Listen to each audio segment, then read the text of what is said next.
Welcome to another episode of College Admissions Unscripted. I'm your co-host Rob Schwartz, along with my tag team partner, Trevor Mizrahi.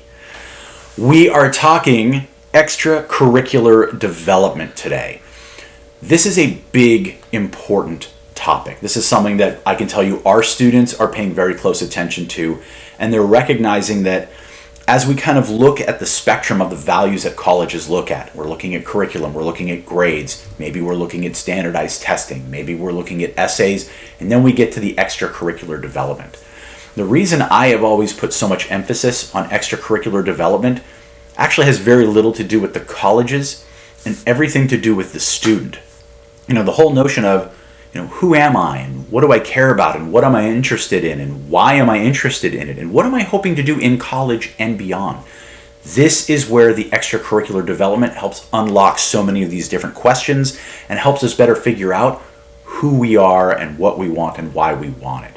So with that said, Trevor, the floor is yours. Extracurricular activities, extracurricular development, enlighten the world. So we should really qualify this because one of the number one questions I get from parents and students is, well, Trevor, what should I be participating in? What is it that colleges like to see?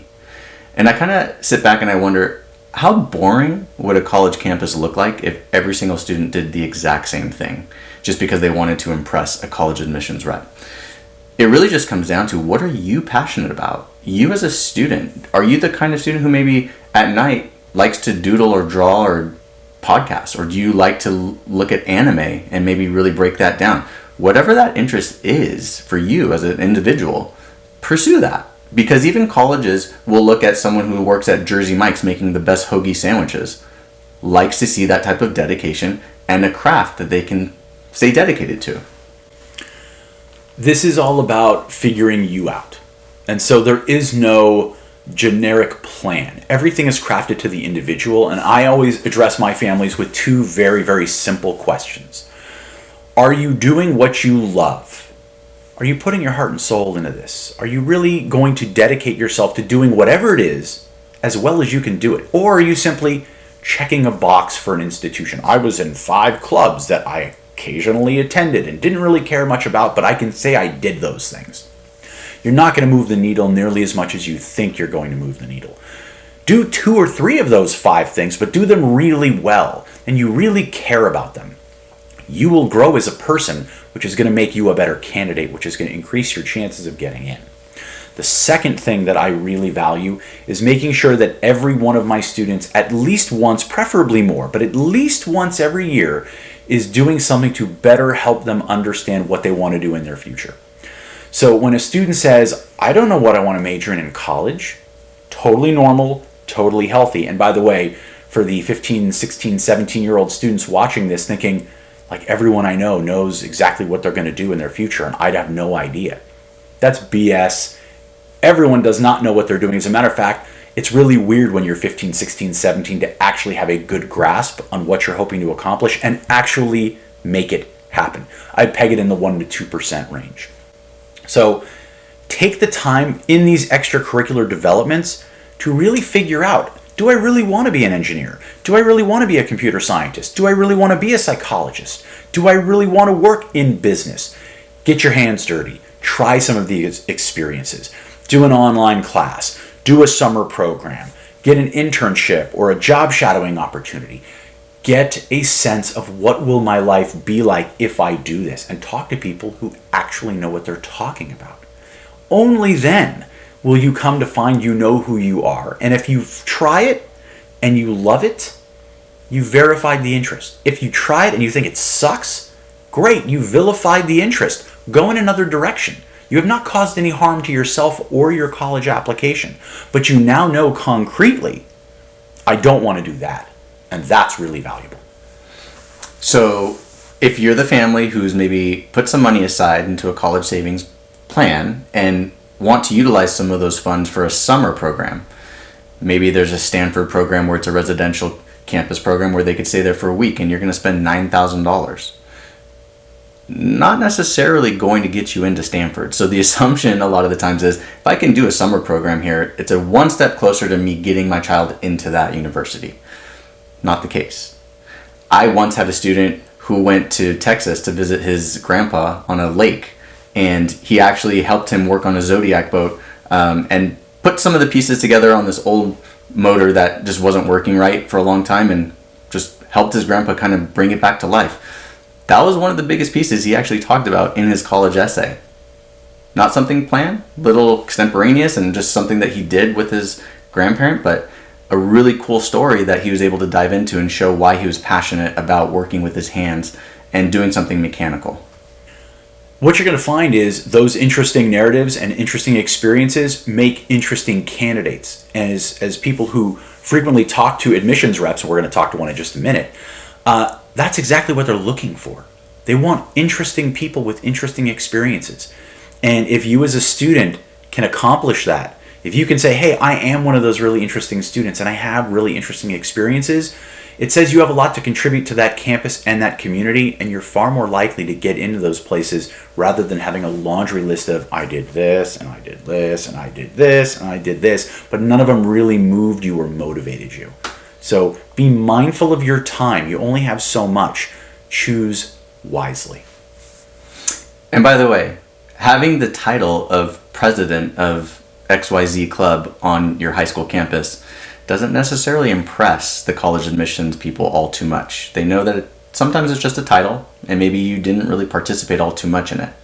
So this is why the experiences, having something that can really back up your essays and show how you can make a demonstrable impact on that college campus based on all these cool experiences that you've had, will really help your application rise to the top and be noticed. We've got Jeremiah Rakowski from American University coming up in just a moment, and I hope you'll stay tuned and enjoy what he has to share about one of our nation's finest institutions. There are so many good ones to choose from. Your extracurricular development might help you land a spot in next year's class at American University. You never know. So stay tuned, stay right there. We'll be right back in just a few seconds here on College Admissions Unscripted.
Back to College Admissions Unscripted, where the points don't matter, and heck, Drew Carey isn't here anyway.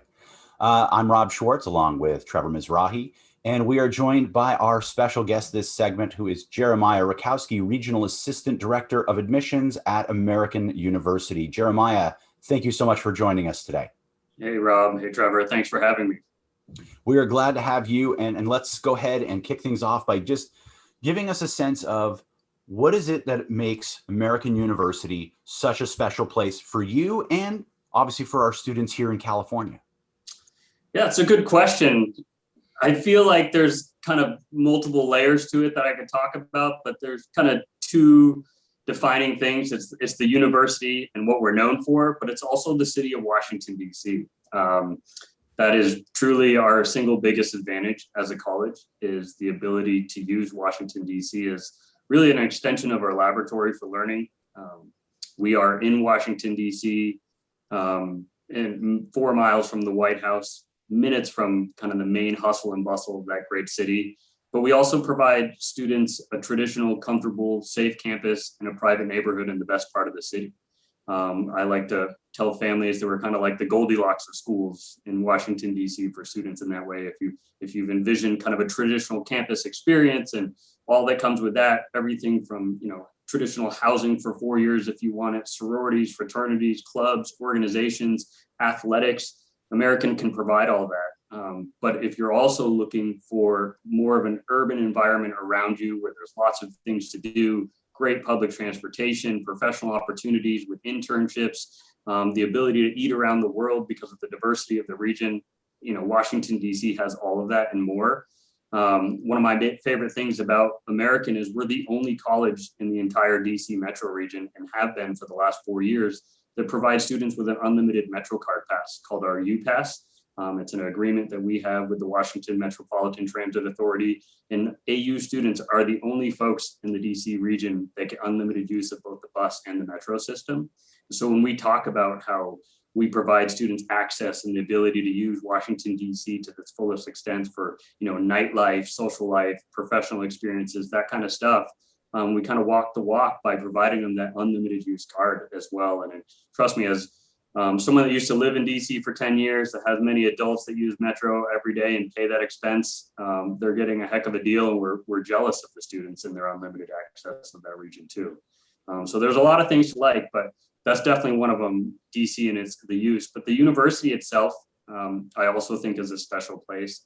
I've been there since 2012. One of the reasons that I stick around is because the university aligns with what I believe in and what I'm passionate about. They communicate well with faculty, staff, students, parents, alumni. I think they're more forward thinking. They like to get ahead of things and be trendsetters versus folks that follow the trends. And then again, everything that students desire in a college experience when it comes to study abroad, internships, maybe political activism, inclusivity, those kind of things. AU's at the forefront of all these things, doing things that I think are really special and open doors for students to get involved in stuff like that. So there's a lot of ways that I think AU's special, but that's definitely a few of them. So I think that this is actually an eye-opener, especially for me, Jeremiah, in the fact that you just uncovered a whole bunch of information that I find very valuable. So coming from Southern California, and I find that a lot of students are kind of the lazy thinkers where they get a lot of information from maybe friends, and ultimately they want to go for pre-law studies and make it into like a tier 1 law school, let's say. But all they really know, George Washington University, I can get an internship on the Hill, and that just sounds amazing. But what kind of opportunities could I share with a student to kind of get them to think of, hey, American is actually a really good place for you to launch that higher education that can get you into one of these top tier law programs? Can you speak to that? Sure. Well, first off, Trevor, I appreciate you asking that question, because one of my goals out here as a regional is to kind of give you guys the tools to give students that information. And I think it's important because there are a lot of options, and coming from the East Coast, American's very well known from Maine all the way south to Florida, which I had a lot of those territories in my years. But then when I came out here out west, I have encountered a lot of folks that are like, American what? Where is that? Stuff like that. A little bit less top of mind, but then, they definitely know some of our biggest overlap competitors with Georgetown, George Washington. And what's funny is all three of us are in the same section of the city in the upper Northwest, only miles apart from each other. But all three of our campuses couldn't feel more different. But we talk about the same thing. We talk about the access to DC, the internships, all those things, because those aren't exclusive to our universities. They're accessible to all students and people in the region. We just were lucky to be there to have that. To me, I think it's just what a student wants in a campus experience. There are some big differences between GW, Georgetown, and American. A lot of it has to be seen in person to be felt. GW, I told you, we're 4 miles from the White House. I'm very good friends with their Southern California and Northern California reps. They tell the students they're 4 blocks from the White House. But there's a big difference in being 4 blocks from the White House, which is downtown Washington, D.C., than 4 miles from Washington, D.C. The access is the same. It may take 10 extra minutes to get to that area, but what you get by pulling further away is you get almost a suburban environment. You get what's behind my shoulders with the beautiful campus and the trees, and you get less of that city campus environment, which George Washington provides students. And so, if a student's out here thinking they want DC for reasons like journalism, political science, those kind of things, a lot of the majors that we often get looked at, they should think about also what they're looking for in a campus experience or a college experience, because that is going to be a big part of their 4 years. And, you know, if we're telling you the access is the same, if the internships aren't exclusive to our colleges, it's an opportunity for all students to apply to. We're all just very connected and can help you get there. Then if you dial in more and think about, well, I'd rather have a campus. I'd rather only walk 10 minutes to class and kind of be around, you know, only students and faculty and staff and be comfortable in sweatpants and not pass professionals on the way to their hospital job or whatever it is, then they might want to look at American versus some of those other schools, because it's going to feel different. I think different types of students. I told you in kind of our pre-talk how diligent we have been in kind of creating a like-minded community at American. That's something that sort of blows me away about the university is I can almost tell you what an AU student is like just meeting them in a couple of minutes, because they match all the types of students I've met in my decade being there. They're very similar, and that's whether they're theater students or political science students, business students. They have some of the same passions, and that's what I think is really unique about AU is a majority of the people there, I believe, are more like-minded than not. Now, Jeremiah, I want to come back to majors in particular, because a lot of students will identify a school based on strengths, or at least perceived strengths that a school has. You've already mentioned the pre-law, poli-sci track, and kind of everyone knows that based on where you're located. What don't they know? What are the programs at American that are just awesome that people really need to be aware of? Yeah, there's so much, honestly. And I hate to keep doing this, but it all comes back to Washington, D.C. and some of the experiences we can provide them in fields. If you're looking at performing arts, theater, dance, musical theater, music as a major, Washington, D.C. is a great city for that. Per capita, Washington, D.C. has the second most amount of theater seats outside of New York City. We have all kind of smaller box theaters, just larger places like the Kennedy Performing Arts Center. Our own university has 3 different performing arts centers. So performing arts majors do really well, and they're just as likely to get internships as students that are majoring in political science and want to work on Capitol Hill.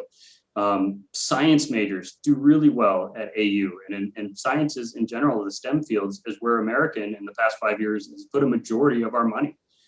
We built a Don Myers Science and Innovation Technology Center on our East Campus, our newest building, which opened up in fall of 2020. Unfortunately, nobody was able to partake because we were virtual for that year, but we opened up a brand new Hall of Science. So all of our scientists have new state-of-the-art facilities. It's in a gold LEED certified building. It's gorgeous. And then just kind of research funding for grants and that kind of stuff for our research programs, creating new majors like public health and neuroscience, the ability for those students to intern at places like the National Institutes of Health or National Institutes of Mental Health, or some of the greatest hospitals in the nation that are all within a 6-mile radius of our campus in Washington, D.C. So those do really well. Communication majors, I do think we do really well. Journalism, public relations, strategic communication, film program. Not only are they highly ranked, but we do well in general, but more and more students should think of AU for communication majors, because Washington, D.C. tends to be the center of news in America, if not the world. All major media outlets, domestic and international, have at least a secondary headquarters in the region, and our students get to intern there. We have something called the Dean's Internships out of our School of Communication, where there's over 10 companies in Washington, D.C. that have exclusive internships just for American university students. So they reserve internships just for AU students in the communication fields. And we're really connected. NPR, WAMU in Washington, D.C. is American University's radio station. People don't know that when they're listening to NPR, it's affiliated with our station in Washington, D.C. So we're really connected. We've been around a long time, over 100 years in DC, kind of laying the groundwork to set our students up for internships and professional opportunities after they graduate. And so, those are definitely things that they want to think about when they're looking up AU and other majors. It's just kind of not thinking of us just in those specific things, but thinking more in totality about the full experience. Like, even if you come to AU as a business student, even there might be higher ranked business schools or stuff, but it's what we do for business students. It's the internships, it's the research, it's the study abroad on top of that. It's the case study competitions that we have within our business school. our entrepreneurial incubator that we have within our business school.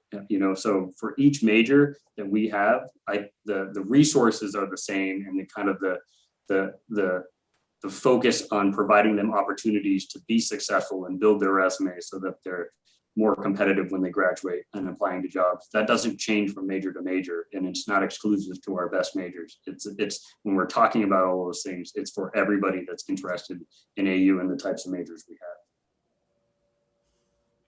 So I'm going to chime in and actually talk about something I find that's really unique, not maybe unique, but something that American really can boast, in that you were forward thinking. I think you were ahead of the coronavirus dilemma in that you did take a lot of test optional applications. I mean, that's something that you do talk about. And what happens in that scenario where a family, let's say, doesn't necessarily have the resources to fly to Connecticut to take an SAT, because here in California, a lot of the test places are closed, but they're thinking in the back of their minds, I'm never going to get a merit scholarship if I don't have this. Can you speak to your university's philosophy and how they treat a student or an applicant like that, and what they can understand about how you award? Yeah, it's a good question, especially nowadays in light of the pandemic and the impact it's had on the students' ability to test. And then students, the current rising seniors saw their friends that were seniors struggle to be able to take tests, have to do their research on test optional, with so many new colleges becoming test optional or test flexible for this year. I think it was over 80% of four-year colleges in the United States were this year. American's been test optional since 2011, so we've been really comfortable reviewing applications without seeing standardized test scores. And I'm a big believer in that not all test scores are created equal. And so there are other factors when considering fit for our community and potential for academic success. And you can find them through their writing ability, through their transcript, through the rigor of their curriculum, through meeting them in person and just getting a general feel for what makes that person motivated, and kind of the work ethic that they have. If you are taking one of those things out of the equation for them to review, that they're going to pay more attention to your writing and what's on your transcript and your academic grade trends and stuff. And so it's important that you focus on kind of making sure you have a strong application, and kind of consider how that might be viewed from a third person, and take a look at your story and what you've laid out for them through the application, and see if it kind of aligns with who you think you are and what you provide to a community. And if it matches, then feel comfortable that way. But if there's some holes, try to fill it, because I'm not trying to read applications and just assume the worst about a student. I really want to find the fit academically and socially. And so these students have to get better at telling their story the way they want it told, and not leaving things out. And we'll find that, and we'll see that they're a good fit. And I don't think we need SAT or ACT scores to determine that. I think there's probably more scenarios than not in my review process where I wish a student didn't submit standardized test scores. And I'm only speaking about American, but I told you kind of in our pre-conversation that with American, I see a lot of really high achieving students, students with a 3.8 and above weighted or unweighted GPA that submit standardized test scores that are great scores, 28, 29 on the ACT, maybe a 1290 to a 1320 on the SAT. Those are great scores. They're within our middle 50%. But what they don't know is those scores aren't high enough to put you within our merit pool in the way we do things. But if you were a 4.2 weighted GPA and you took those merit scores took those standardized test scores out of the equation, and you are admitted, you are actually more likely to get a merit scholarship in our pool. And those are things that I try to tell my families. The applicants are the same. Their success once they get to your campus is the same. They just weren't a good test taker on a Saturday in the fall when they were 16. You know what I mean? Like, that doesn't mean anything for who they're going to be when they're 20, if you give them the right tools. He is Jeremiah Rakowski, Regional Assistant Director of Admission at American University. I'm Rob Schwartz. That other handsome fellow is Trevor Mizrahi, and that concludes another episode of College Admissions Unscripted. Tune in again for another fantastic episode in the coming days and weeks. Take care.